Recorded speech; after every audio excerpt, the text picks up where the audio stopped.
Zegjini Çavushi u bë deputetja më e komentuar në Parlamentin Shqiptar për dy arsye.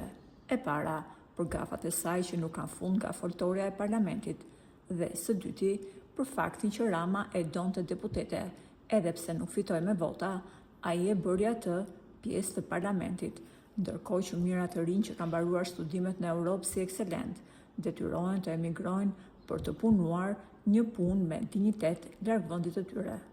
Megjithatë, ajo që ka çuditur jo pak të ditë është fakti se Zeqineja, një vit pasi u bë deputete, u largua nga Roskoveci dhe u bë banore e Tiranës.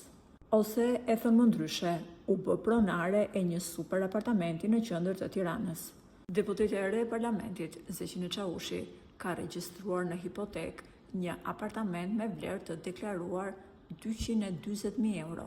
Apartamenti ndodhet në Tiranë, pranë shkollës së kuqe në rrugën Qemal Stafa.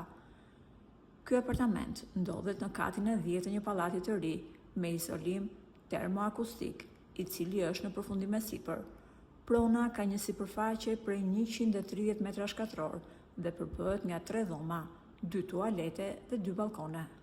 Dhe në këto rrethana lind pyetja se ku i gjeti lekët një 27 vjeçare për të blerë një apartament me këtë vlerë.